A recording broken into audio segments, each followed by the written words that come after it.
Welcome back to the Done Deal Show, live with myself, Terry Flewers, and the brilliant Ben Jacobs. Hit like buttons, subscribe. We're going to go through some of the trending transfer news as deadline day closes, plus get some pearls of wisdom and some inside information from Ben. Before we do that, how are you, my friend? Are you well? You good? Yeah, everything good. Hotting up in the final few days of the window. Yes, it certainly seems to be today. A lot of stories kind of circulating, percolating, raising their heads, and maybe some big money bids finally going in. Viewers, any questions that you have, if you're watching this live, feel free to send them in. Our members and our super chats will, of course, always take the priority. I wanted to start, if we may, with Manchester United this morning. And although we're not really linked with too many players coming in, a story that's starting to show its head is in connection to the situation with Marcus Rashford, and that is of Paris Saint-Germain. Are they going to come in for him? Mainly more so in the summer. Is that a deal you think Man United are entertaining, or is that just people putting two and two together with the current situation and maybe getting 35? Yeah, it's 2 and 2 at the moment and getting 5 or 35 or any number other than 4. And that's not to dismiss the possibility of PSG, because remember, Nasser Al-Khelaifi met Marcus Rashford's camp before the new deal was agreed. So we know that the PSG interest is genuine, and it's sort of the same for Bruno Guimaraes as well. The players are there on a radar, but timing is everything. And it may not be that the summer is possible. And I think that the Rashford situation is something for Ineos to investigate. And sources indicate that Jim Ratcliffe is keen on keeping the player. So they're not going to do anything rash, if you excuse the pun. And the other factor in all of this is Ten Hag, in the sense that Rashford's off-field issues are not in any way prompted by Ten Hag, but players still make their decisions if there's a possibility that they can leave based on the management and the football structure. So I think that it will be a two-way conversation and an internal one, and Jim Ratcliffe is likely to get directly involved in this, or certainly Sir Dave Brailsford. And then come the summer, they'll see if they can settle Rashford with a view to keeping him. And naturally, if there's a window of opportunity, PSG might move. But I don't think we're in a position yet to say he's on the market or he wants out of Manchester United. I also don't think that Manchester United is the problem for Rashford. I think Rashford is the problem for Manchester United. Yes, look, for me, I'm really kind of upset with the way Rashford has behaved, everything that's going on. There's talk this morning, as we've all seen, about the club helping him with counselling as he's going through a lot of struggles. The club's also seemingly frustrated with him. I think Paris Saint-Germain's long-standing interest, though, is a good thing for us, because you can assess that situation. As we know, Ineos are doing. They're doing a sort of thematic review of the whole club. And if they look at Rashford as being an asset they can cash in on, raise funds on, remove from the club and buy somebody better, or buy someone who at least has the ability to remain more consistent. If we look over the last 3 seasons, yes, in the middle of the two, Rashford had the best season of his career, one of the highest goal scorers in Europe. But you can't be having one good year in 3 if you've got aspirations of becoming a team that genuinely competes again.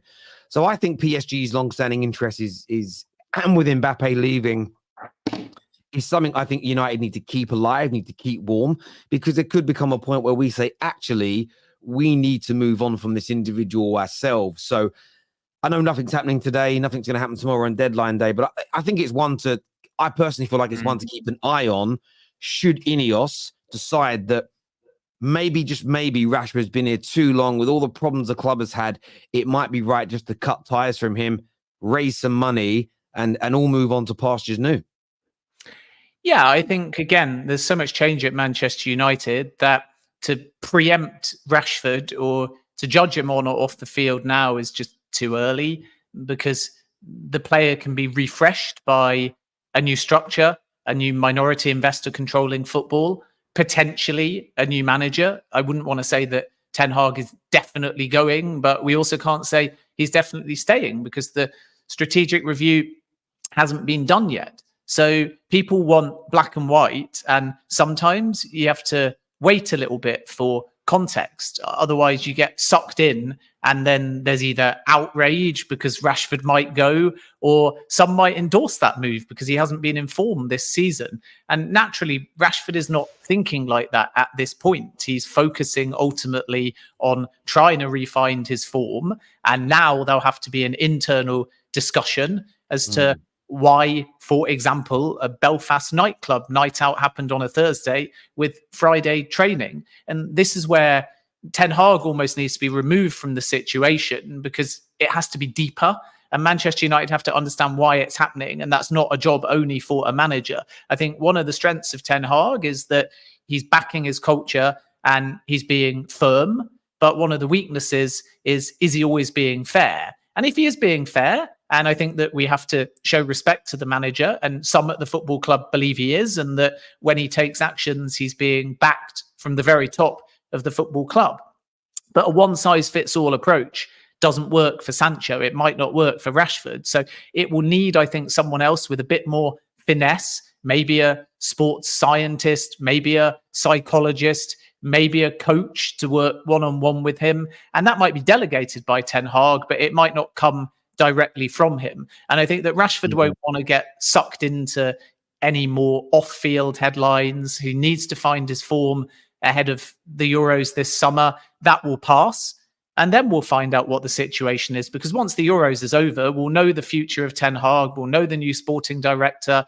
The CEO, Omar Barada, will likely be in. I only say likely because the terms of the deal with Scott Munn, who also left City Football Group, didn't allow him to start until September the 1st. So sources basically say he can't start this season and it will be the summer. But the exact start date is still to be confirmed. But if you've got a big influx of new people and senior people on the football side and on the executive side, of course they're going to want to deal with Rashford. And if they're not even in, then if anybody tells you that there's a clear path for Rashford, either at or outside of Manchester United, they're lying to you, because Rashford doesn't even know his future yet. The executives don't even know, some of them, if they've even got a job yet at Manchester United. So trying to come to a conclusion now about Rashford is ridiculous. Nothing is black and white yet. I totally agree. And I will say this to Man United fans as well. Don't be surprised if Rashford leaves and joins the PSG as an example, that you don't see him go on and be absolutely amazing. And the reason I state this is I believe the club is as big a problem in this as anybody. Now, that's not excusing Rashford's behaviour, but it's looking at the trajectory of the majority of players that join our club or come through our academy in the last decade. They all regress. They all end up with problems. None of them look as good. So, look, I think Rashford, I would also say this to Rashford if I was advising him. I know you want to be a Man United legend. I know this is the club of your boyhood dreams, but sometimes a change is as good as a rest. Viewers, let us know what you think in relation to that.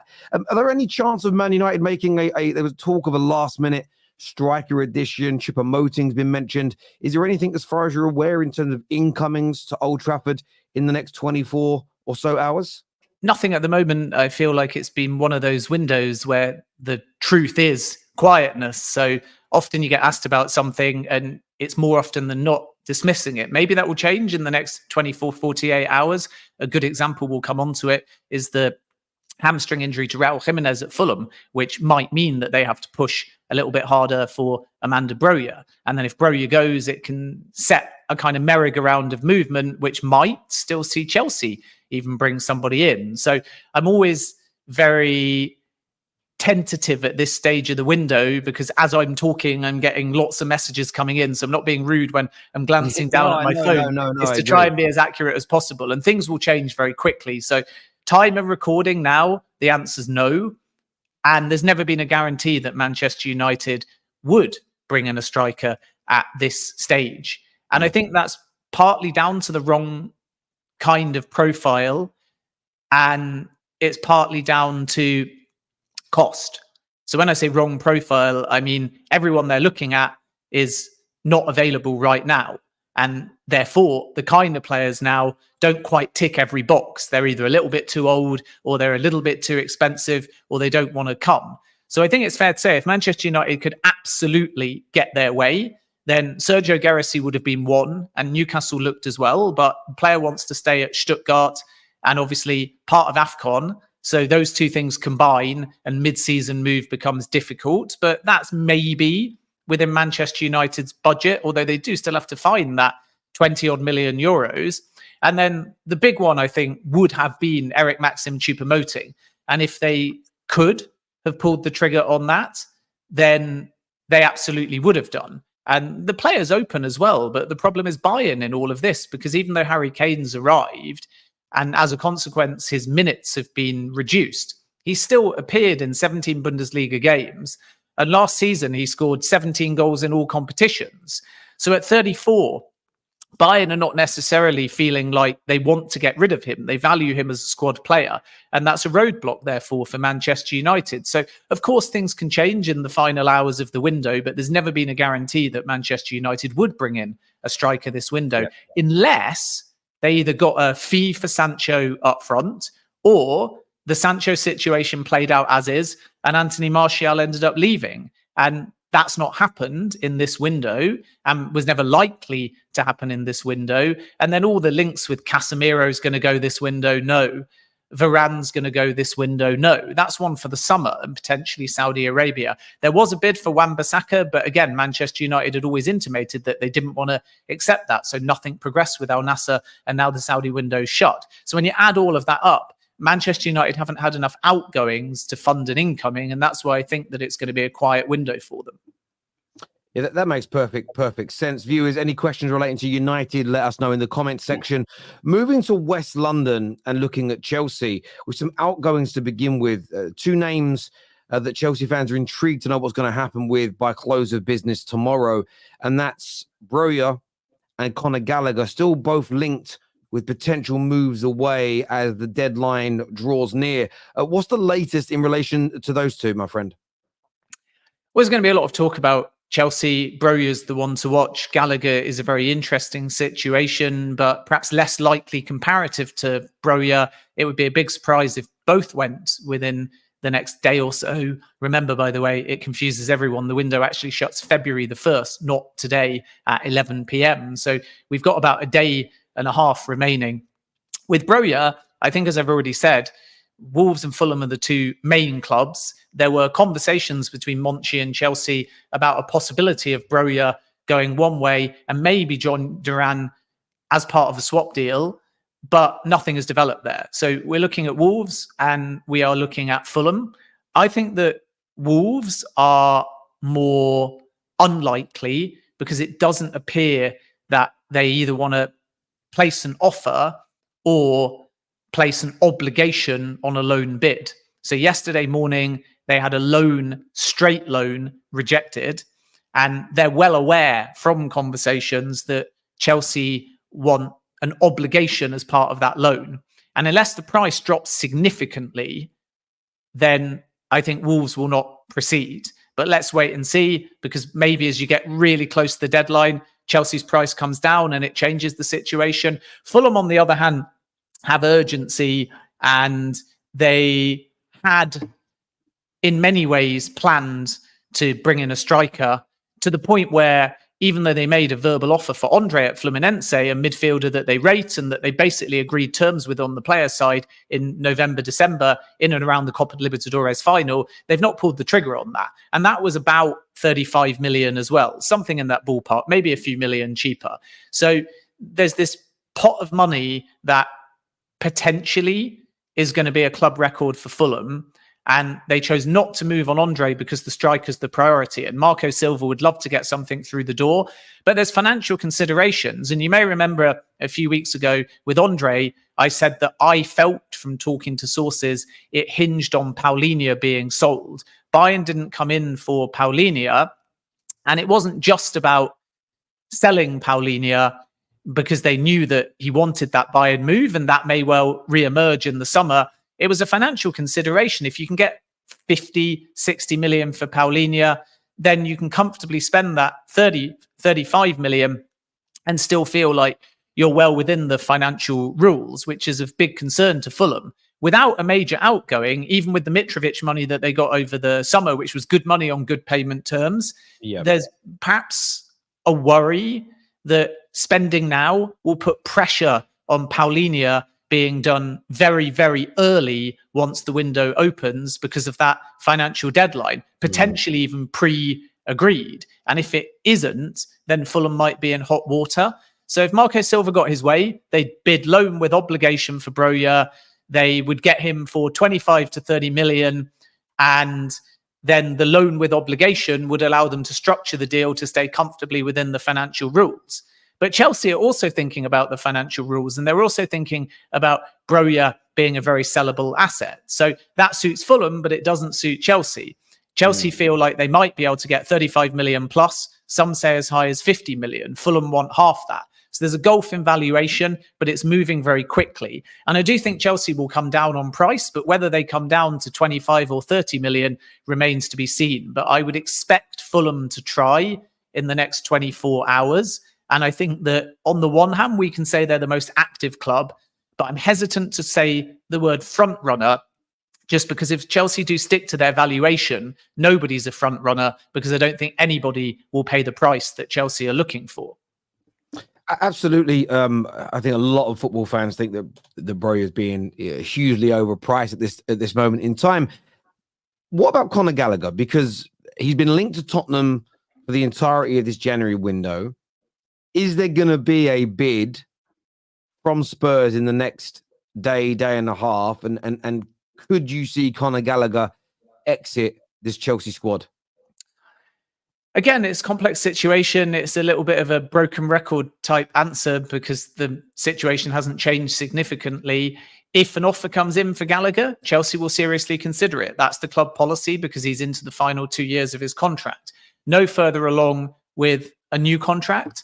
And as a consequence, if the right number is hit, which is a total package of 55 to 60 million, then Chelsea will likely accept that to any club, Spurs or otherwise. 45 million guaranteed, 55 to 60 million total package. So very similar to the Mason Mount situation in terms of Chelsea's starting valuation. And I think part of that is again down to the fact that Gallagher now is integral, but Gallagher in the future might not be. You look at the League Cup semi-final against Middlesbrough, he was on the bench. Why? Because it's a 4-2-3-1 formation. Caicedo and Enzo Fernandez start, and then the central midfielder in the three further forwards, Cole Palmer, maybe Christopher Nkunku when he's fit, or Nkunku leads the line and Palmer stays central. Those kind of players are more versatile, but Gallagher's not playing wide in a 4-2-3-1. So he's got three chances, two in midfield deeper, one more central in the three part of a 4-2-3-1, unless there's a formational change. And Chelsea have got Enzo and Caicedo, probably 1 and 2, if they're on form and fit.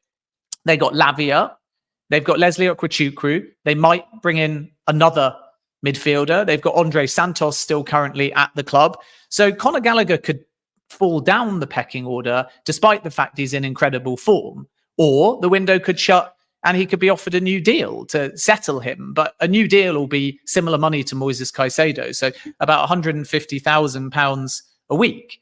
And that's a big jump for a player that, as I've just pointed out, might fall down the pecking order. So Gallagher's needed now, and Gallagher would like to stay now, and Gallagher would like to play in the League Cup final. But let's see if he starts away at Liverpool tonight, because he didn't start in the semis of the League Cup final. Does he start in the League Cup final? And if not, it shows you when everyone's fit, he might be a player that Chelsea are willing to let go. And it might be the kind of name that Pochettino even accepts when he's got Reece James back, when he's got Ben Chilwell back, so he's got captain opportunities.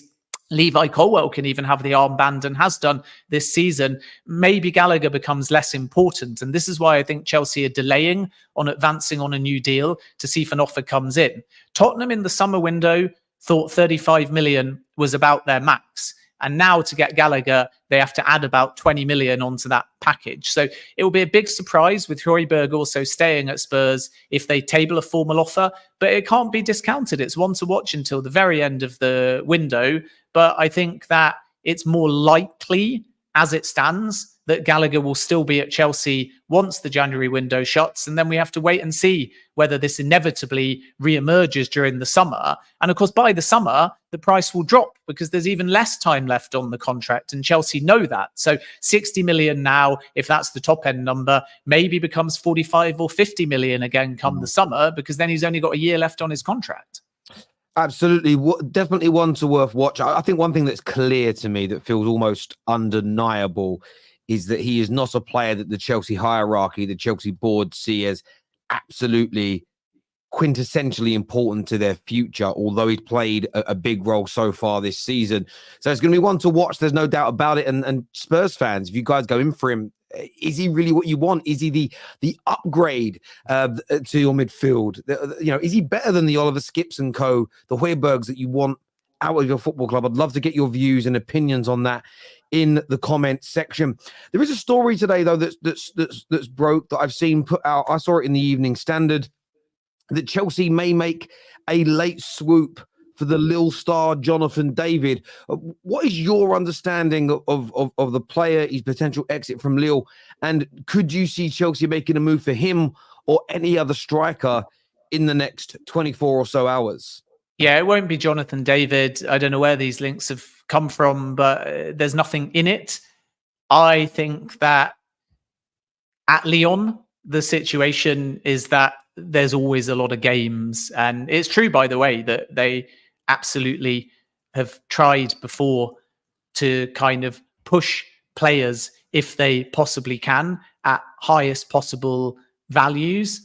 But I think in this particular instance, they know that Chelsea are not going to come calling. The situation with Lille, I think I accidentally said Lyon before, got all the L's mixed up in my mind. But the situation with Lille is that they would still like to keep him until the end of the season. His goal scoring isn't as prolific as last season yet, but he's still got 11 goals in all competitions. And I think 6 this season in Ligue 1, not as red hot as the 24 that he scored in the league last season, but we're still only halfway through. So you'd expect him to get into double figures. And I think that he'll be a name that will be resolved in the summer. We've heard now for a few windows that he's going to depart. And it was probably a bit of a surprise that he didn't go in the last summer window. But as it stands, there's nothing advanced. There's nothing moving with Chelsea. And I was always told as well that with Jonathan David, the big priority was kind of Premier League, and Spurs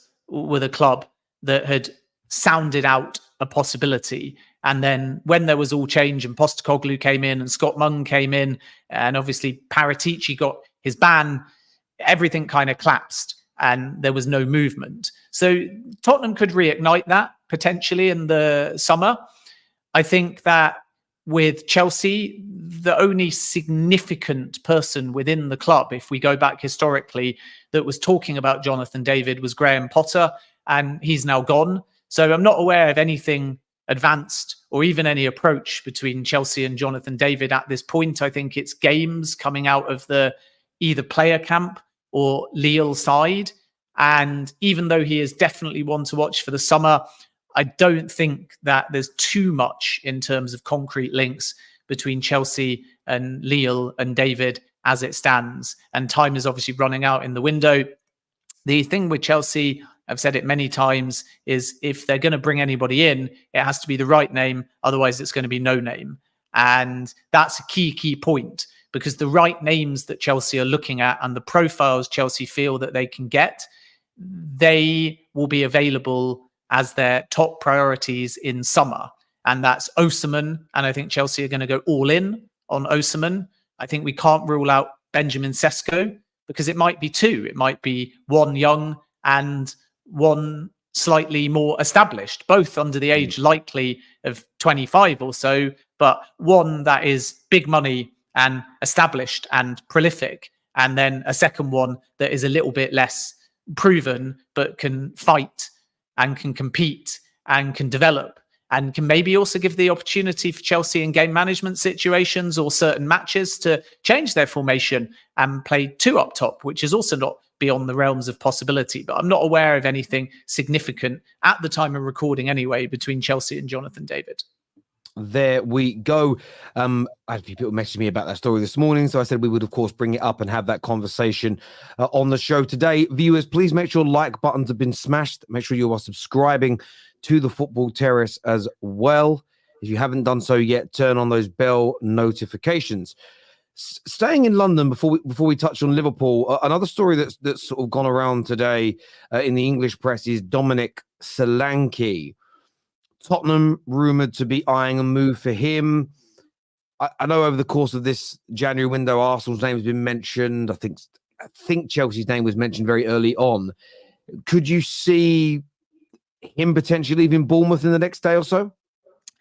Well, if this was to develop, it shows you that Tottenham have got money, 50 million plus, you would imagine. So then I would personally expect them to be as audacious as they can and try and get Conor Gallagher at a 5, 10, 15 million pound discount, because midfield's the priority.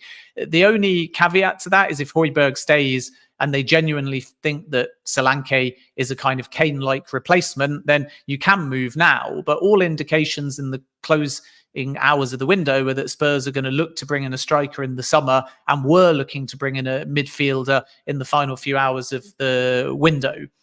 I think that with Solanke, it's going to be incredibly difficult because Bournemouth have got no desire to sell and mid-season. And it's also very risky for the player because he will probably feel at this stage that he stands a very realistic possibility at 26 years of age and in red-hot form of being in the mix for the Euros. And you might say, well, move, go to Spurs, and then you've got an even better chance of getting in the England squad. But a move comes with a change of manager, a change of style, maybe not as many guaranteed minutes. Staying at Bournemouth means he can turn his 12 Premier League goals hopefully into 25 between now and the end of the season. Then it's a no-brainer. We heard links with Newcastle, and they were firmly downplayed as nonsense on the Newcastle side. They could never financially afford Solanke. I think people put 2 and 2 together because Howe signed Solanke at Bournemouth and thought Newcastle would move. And Newcastle would love a striker, especially because Isak went off yesterday with an injury. I'm not sure offhand at the moment of the severity of that. But Newcastle were never able to, 1, persuade Bournemouth. 2, I don't even think they made an approach. And 3, they don't have that kind of money. Tottenham might have that kind of money. So it wouldn't surprise me if somebody considers that type of late window move and tries their luck. But it would surprise me if Bournemouth accept. And it would surprise me if Dominic Solanke wanted to move mid-season. It's a risk going to Spurs because you look at the moment at his form, and consistency is going to be his best chance of making the England squad, as opposed to going to a so-called bigger club. I don't want to put any disrespect onto Bournemouth, and that's not saying Spurs are not a big club either. I just mean on paper, it would be going to a big 6 club. But again, I come back to one kind of key thing in all of this, which is Solanke enjoys leading the line and he's playing in a 4-2-3-1, and that's his favoured position, and he's scoring goals at the moment. Conversely, you look at the Tottenham frontline situation, and Richarlison is in a 4-2-3-1, leading the line. He scored 5 goals in 5 Premier League games in December. You've got Son, who returns from the Asian Cup. And when Maddison is fit and starting, and we know he's back in the squad now, Son was leading the line. And he got Spurs top of the Premier League, scoring goals, filling the Kane void. Werner is versatile. He obviously will play in the 3 part of the 4-2-3-1. But then you look at Solanke and you say, well, okay, if you're not going to start every single week leading the line, then you're going to be on the bench for some games, whereas he's playing every week in Bournemouth. And that will be a consideration because Richarlison is relatively undroppable at the moment. If Son comes back and says, now Maddison's returned and you've got Werner, I want to start leading the line, he'll lead the line because he's the Spurs captain and he was scoring for fun and he was at his most effective. So the pitch to Solanke is quite difficult because he's going to want to play every single game between now and the end of the season. And even if you were to drop 50 odd million on him and succeed if you're Spurs, there's still that question mark as to whether he would actually start every game. And that's why I think that the player will wait, will try and get 20 plus goals at Bournemouth, Then we'll see if he makes the England squad, and then we'll look to move to a club in the summer, because Solanke won't be short of suitors if he waits a few months, and Bournemouth won't be shortchanged if they choose to sell in the summer rather than now. And this is why I think that a late bid could surprise us. I wouldn't rule it out, because Tottenham might have the money, but I just think they're going to struggle to get anything over the line if they do choose to proceed for the reasons that I've outlined. Makes perfect sense. Great breakdown as ever from yourself there. And like, if I was Solanke, I know that money can be a motivator, but I'd stay right where you are right now, because I think it's working. So I'd stay. But again, that's just my personal opinion. Grant Ross, I've got to respond to Grant Ross here. It's a beautiful comment. Grant says, listen to this Terry clown. You really should, grammatically, it should be Clown Terry, but okay. Talking about overpriced players. Has he forgotten about his club paying 75 million for that Pookie did Hoyland? Without a doubt, you paid well. Okay, firstly, I didn't sanction the price or valuation of any Man United player. I've also condemned a number of the players that we have overpaid for. So that's not how football analysis works, nor is hosting a show. Just because Man United overpaid for players doesn't mean that I should think that Broja is worth 40, 50 million pound. That is not how the brain works. I don't see a mistake, take those mistakes and then run with them as well. We need to make mistakes on everything we do in life, because those mistakes are... How does your brain compute that, Grant Ross? Come on now. The maddest bit is that you that typed it? Or was it the dog in the picture? I really have to ask the question, because I'm struggling to understand the logic and the intelligence behind that comment. Because Man United have made mistakes, all clubs must overprice their players. That is essentially... Sorry, I read it. It made me die. Absolutely made me die.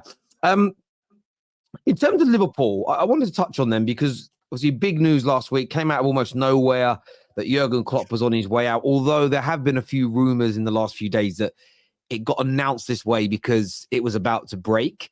And but that's a by the by, really. The favorite with the bookies is Xabi Alonso to come in as his replacement.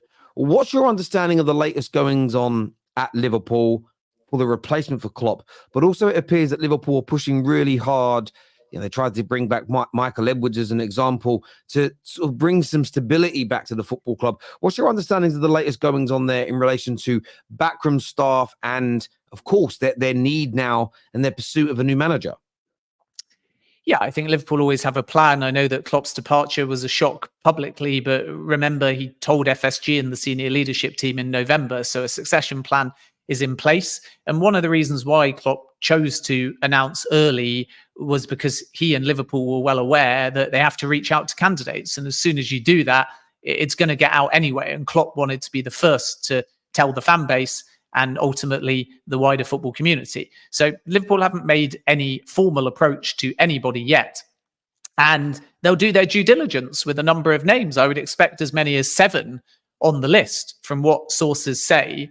And that doesn't mean that all of them are credible or front runners, but we're definitely going to see Roberto De Zerbi and Xabi Alonso as 2. I think Hansi Flick will be under consideration. I think Ruben Amorim will be looked at, but can't be termed a front runner.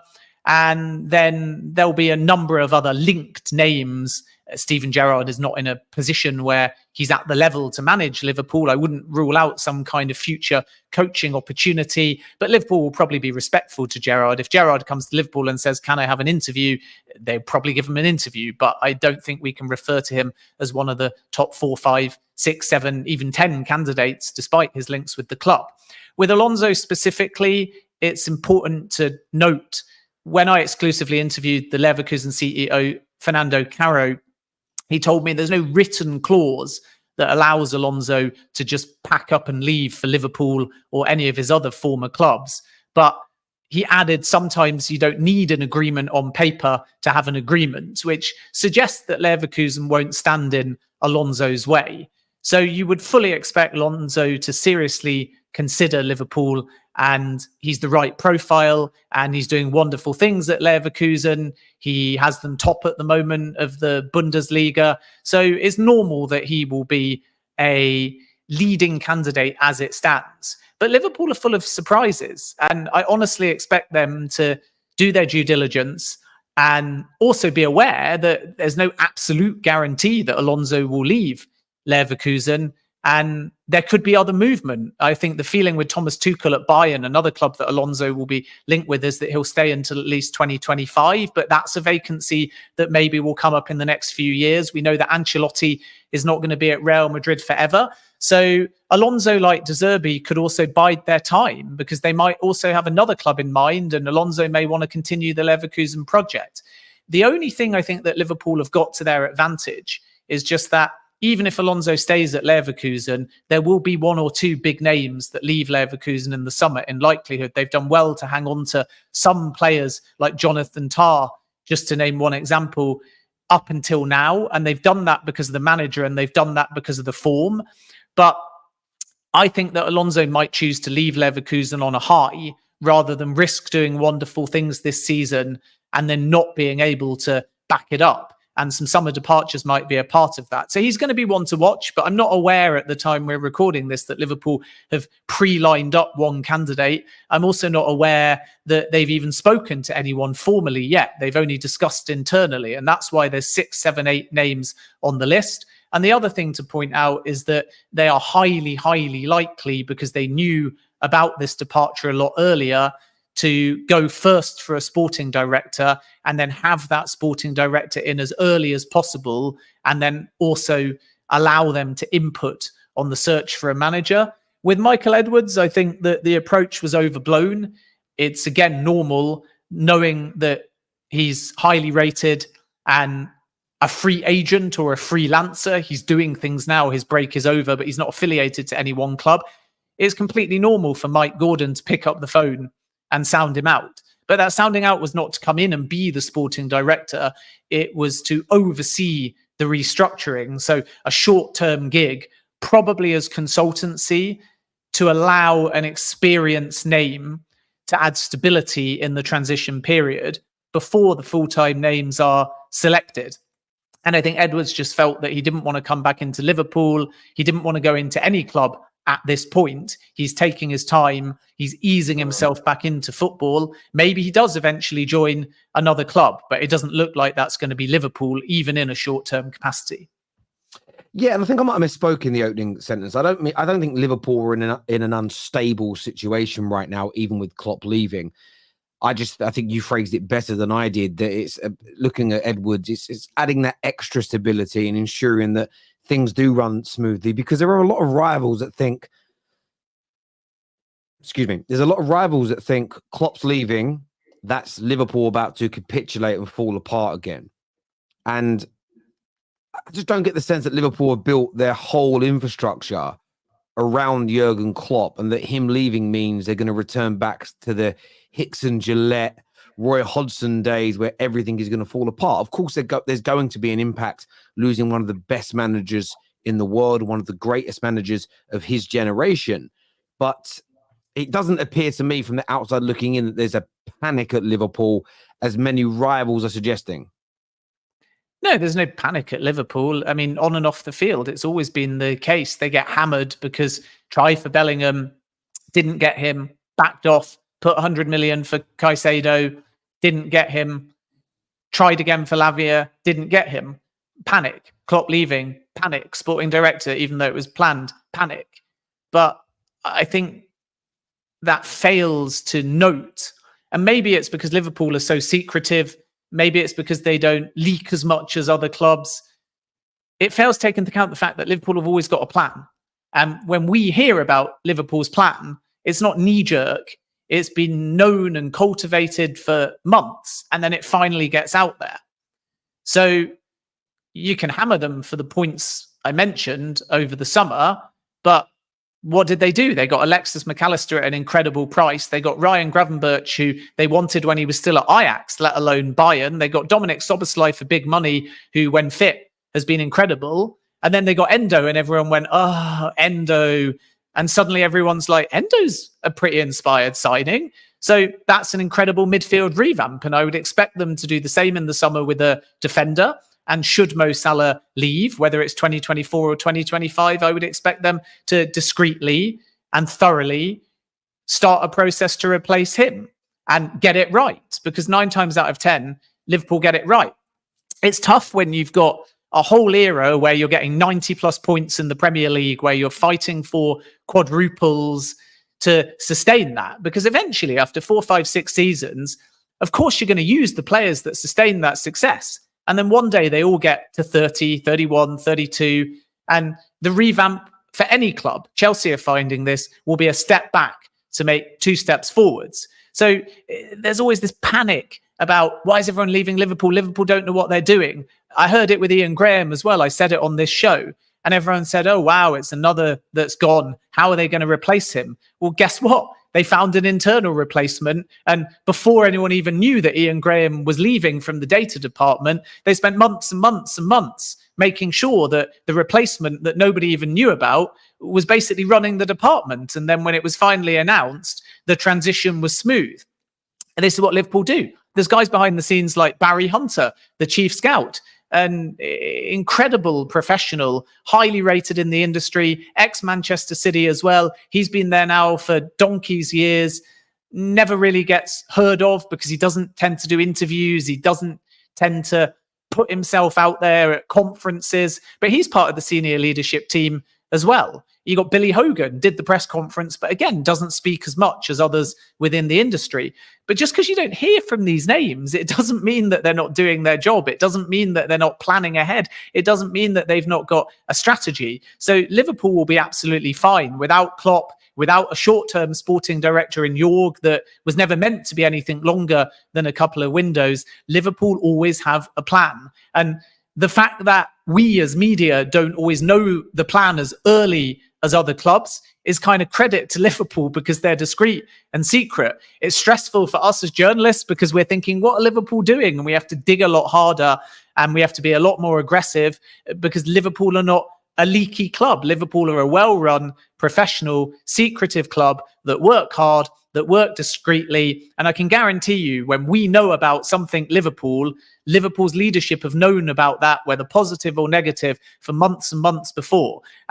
If you can keep Klopp a secret from early November until late January, without annoying media hounds like us bugging them, if you can keep that a secret for the best part of 3 months, that's Liverpool all over. It shows you that they are always able to work out what they're going to do discreetly. And when it's released, it's no surprise to them, positive or negative, last minute swoop for a player or planned replacement for Klopp.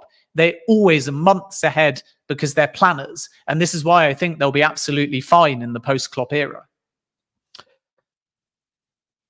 Painfully, I agree. I say painfully because I'm a Manchester United fan. They are very well run. Yes, there are still elements I know their fans have been unhappy with over the years, some ticket and pricing issues and the furlough stuff and whatever else it may be.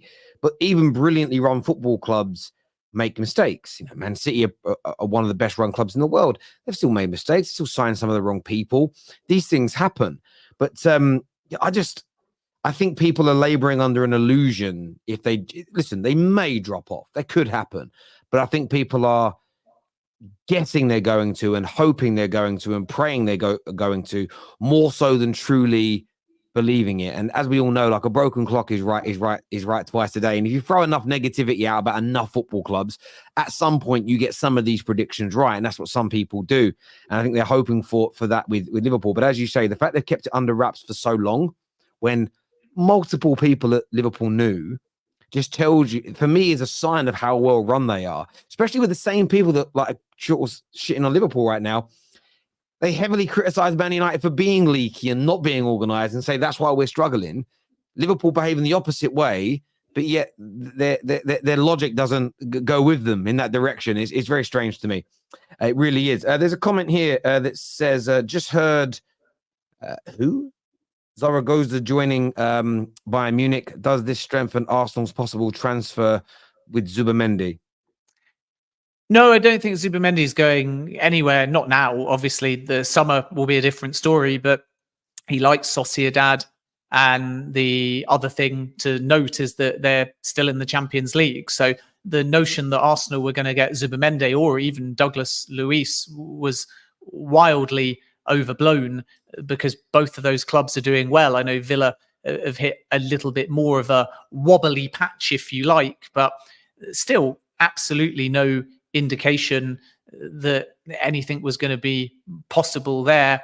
I think that the Zubimendi situation is between Zubimendi and Sociedad. So the fact that Bayern, a suitor potentially for them for Zubimendi, the fact that they may go for Zaragoza instead doesn't really change the dynamic. If Arsenal want Zubimendi, then they have to try and get Zubimendi, and they weren't able to convince him over the summer that it was the right move. They definitely won't be able to convince Real Sociedad or the player now, and then come the summer, I think, again, it's about whether or not he feels it's worth staying for another season or moving, because he's actually quite settled at the moment. But I think Arsenal will be there in the summer for Zubimendi, and I think that they're ahead of suitors if the player is prepared to leave Sociedad. So it's between Arsenal and the player for the summer, not between Arsenal and another club. With Brian Zaragoza, I think that could happen in the final hours of the window. I'm obviously not abreast of any breaking developments in the last hour, but my understanding as of this morning was that these talks between Bayern and Granada have been ongoing surrounding the actual fee for quite some time, probably 48 hours, and the player's keen on the move. So if the fee's agreed, that will happen in the final day or so of the window. But I wouldn't be linking that just because it's Bayern and they've got in a player in any way to the Zubimendi situation. It doesn't make any sense, because you've got Brian Zaragoza, who's 22 years of age and is an attacking midfielder / winger who is capable of scoring goals and has proven that with about 1 goal in every 3 games in La Liga this season. And then you've got Zubimendi, who is a completely different kind of player, because he's more like, I would say, Declan Rice, in the sense that he's a defensive midfielder and number 6 that acts at times like a number 8. So that allows him, as he's shown this season, to score a few more goals. But that's pretty new to his game. I mean, last season, I think he only got 1 goal in La Liga. I think this season he's got 4 in La Liga in maybe 20 odd games. So he's adding that to the mix, but you can't really call him an attacking midfielder. You definitely can't call him a winger. So we shouldn't really be reading too much into Bayern Zaragoza versus Arsenal Zubimendi, 2 slightly different kinds of players. And again, I reiterate that getting Zubimendi away from Sociedad, where he's been all through his youth career up until now, so 12, 13 years, getting him away from Sociedad is about convincing him to leave Sociedad, not winning a race with any other club, as far as Arsenal are concerned. Makes perfect sense. Studio Hooks here with a super chat says, why has Arsenal not looked at any loan deals? Well, if the right loan deal isn't available, you don't take it. I mean, how many high-profile strikers, which is probably the area that Arsenal would strengthen in this window, are available on a loan, whether it's a straight loan, whether it's option, or whether it's an obligation? The right profile has to become available. And as long as Arsenal have got Eddie Nketiah, despite Crystal Palace interest, they have no reason to move in the market, because Mikel Arteta is happy with that. And then again in the summer, we'll see a move for, I think, a more elite striker, which might be Owen Tony, which might be Victor Osimhen, as far as Arsenal are concerned. I think Osimhen will have Chelsea, will have Arsenal, and potentially, even if they can find the funds, it's difficult, Manchester United. And PSG may be there as well. But I think the Premier League is Osimhen's choice, from what sources say. I think with Tony, it could be 2024. It could be free agency in 2025. And that's a lot cheaper from Arsenal's perspective as well. But this feeling of, why is my club not buying, is really very simple. Yes, there's a financial consideration, but it's also about, if the right target's not available, you don't loan for the sake of it. You don't buy for the sake of it. And Arsenal have just had a mammoth summer window of Rice, of Havertz, of Timber, totaling 200 plus million. So to expect them to go big now is not logical unless the right name becomes available. Then you look at the David Raya deal. They had to do that on a structure that kept them within the financial rules. So that tells you, one, they don't have 50, 60, 70 million. Two, there's no loan available. I think Xerxes, who's a bit like Giroud, could be one to watch for Arsenal as well, but he's not available, and he's definitely not available on a loan. So that is one for the summer to watch. And if you know, having had a big summer, that you're going to have another big summer, then obviously your January has to be quiet as well. So no signings isn't bad window. No signings is either the right profile is not available, the right price is not available, or you know who you're going for in the summer. So why would you move in January? And I think we have to look at mid-season in the context of what's come and what will come. So I always encourage people to look at 3 windows. Look at the summer, because that sets you up for the season.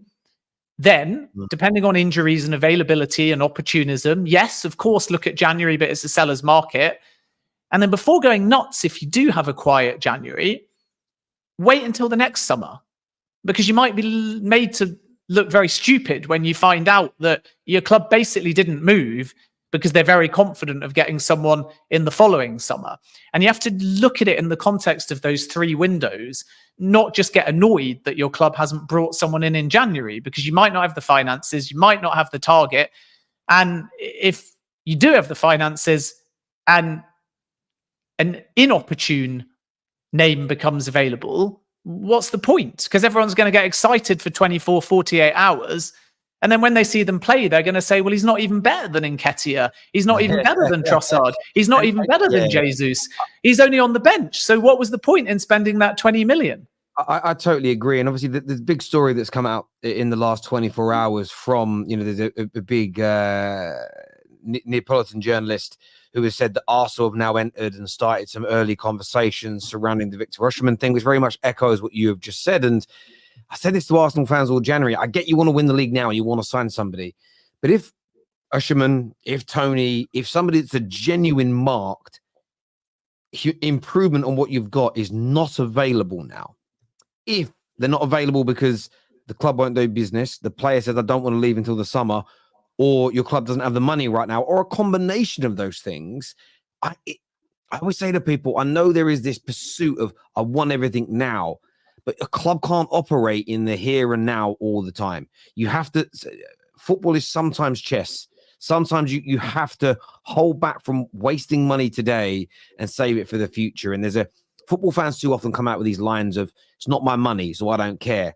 I genuinely think that's such a dangerous way to look at football, because if you waste money on substandard players on purpose, by the way, is a problem. Now, I think criticizing some of their signings have wasted some of their budget that haven't been good enough is absolutely fair, but that still doesn't, why is the remedy to that? Do it again. Again, logically speaking, it doesn't make sense to rush in and buy someone that's only marginally better than what you already have. So I think Arsenal fans have got to be patient in this regard and understand that it's not just about their manager, it's about the long-term standing of the football club. Ben, I know you've got to shoot as a hard stop for you at 12 o'clock. I'm going to stay on with the viewers for a little bit. Ben, always a pleasure to speak football with you, my friend, and we'll chat again soon. I look forward to it. Have a good day, everyone, and have a good end to the window. Cheers, mate. Thank you. Viewers, make sure like buttons are being smashed. You get a closer look at my lovely T-shirt that I know a lot of you have been mesmerized by in the comment section. And yes, it does fit very tight, but it isn't my fault that I have muscles. Can't help that. Do you know what I'm saying? It doesn't, it is what it is. Do you know what I mean? I can't make my muscles shrink. So I'm very sorry. But if you enjoy looking at it, then fair play. You've got a closer look now. A lot of you have been speaking... a lot of you have been speaking a lot about it in the comment section, but there we go. Look, there's so many interesting transfer stories at the moment, and everyone's right. It has been a very, very quiet January, a very, very quiet month indeed. I put most of that down to profit and sustainability regulations, the fact that barely any club has spent. So I know individually clubs, some Arsenal fans think that their club isn't doing enough. Some Chelsea fans think their club are not doing enough. Man United fans. I think when you look at the wider market and you look at it in a very objective way, take your emotions or your feelings about your club away, we can clearly see there's a financial situation here going on for a lot of football teams. Also, if your number one, maybe number two targets are not available, I think you should wait. Yes, I understand that we've got to go and try and win the league now approach. But I don't think, if you look at Arsenal as an example, because that's a subject we're on, if you're someone that doesn't like Arteta and you think at any moment you could regress back to 8th in the league, then I kind of get the notion of spend now to try and win.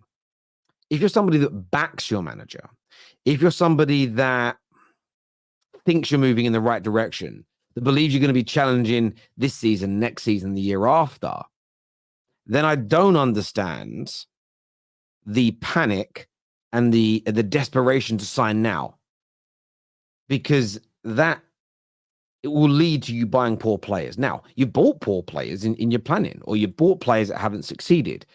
That's atypical in any rebuild at any club, good, bad, or indifferent. But I think to almost push your club into making these same mistakes again is not a remedy for it. That is just my personal view.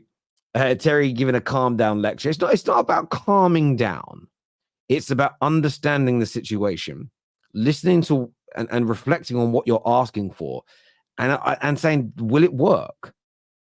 If the players you want are not available, I keep saying this to people that go and get. I've seen Man United fans say, go and get Zidane as our new manager. I wouldn't even build my hopes up for it. It's almost impossible. He doesn't want to be in England. For an Arsenal fan that wants your manager out, but your ideal replacement is Klopp. I've seen Arsenal fans online call for Klopp. Seriously, not jokingly, but seriously call for Klopp, as if he is not going to Arsenal. So building that up as he's available, go and get him, it's a crazy notion. It's not so much a calm down lecture. It's more a be serious. Be serious. I had this question for Ben, but if you could answer this, will this be the state of winter windows in future? Yes and no. I think that Ben kind of played down profit and sustainability last week. He doesn't think that's been as big an influence. I personally think that it is. I think what it's going to do, I think clubs, though, could end up reducing the value of players, which would circumvent this. I think we've been overpaying for players at large for a while now. The idea that DMs have been sold for over £100 million looks as though now it's unsustainable. But then it's only unsustainable until new Premier League TV money comes in. Until, listen, the Super League or a variation happens and suddenly clubs are getting an extra £100, £150 million each a year. Then it will go up. I also think that because the Premier League has been issuing these big punishments, teams are just being a little wary and they want to make sure that they are not going to be caught out and face points deductions in the forthcoming seasons. So I think it is certainly playing a part. Do I think it will stay like this forever? No, not personally. Terry, I think Arsenal fans underappreciate Arteta. He's come into Arsenal as his first managerial job. He's changed the culture. He's got rid of dead wood. He's developed young stars. And I think that's all things to praise him for. At the same time, I don't think it's wrong for Arsenal fans now after 4 years to say, okay, great, but we're Arsenal Football Club, one of the biggest in the world. Go and win us major trophies. Maybe Arteta has done a great job getting you to that point. Maybe somebody else has to pick up the baton and go to the next level. Both those things can be true at the same time.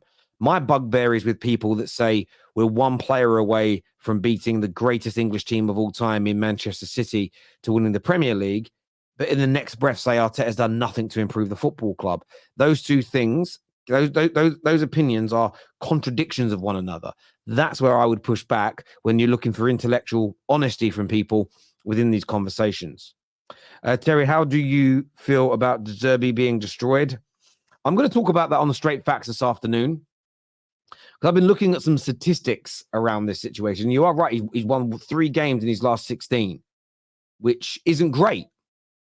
But, in that same period, Man City have only won 7 games and they're the best team in the world. Equally, how many games has he lost in that point?